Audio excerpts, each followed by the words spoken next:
We've gone from Los Angeles to Nevada to Kansas to Denver. Now here in Minnesota. Next week we'll be in Gary, Indiana. We'll be in Chicago. We're going to Pennsylvania. We're going to Florida.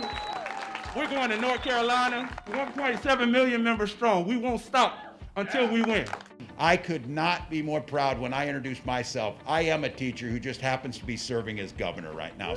There is simply right and wrong in an election. There is simply those who care for people and those who don't.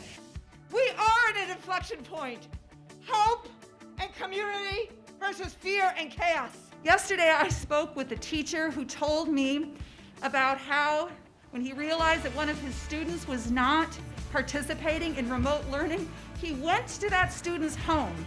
He woke him up in the morning, scared the hell out of that kid, to make sure that that child knew how to connect to Zoom so that he could get the education that he needed. That is what is at stake in this moment. Education Minnesota has about 90,000 members across the state of Minnesota. Members. And if our union membership votes, we will win. You're creating community. You're bringing people together.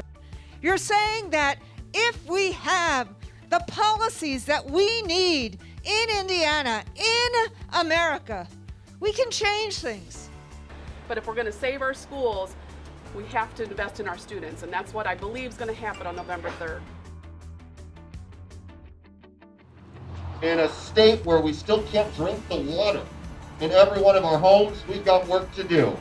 How are we going to fight the virus and make sure that kids can go back to school safely instead of having an administration that has no plan and refuse to give us any resources?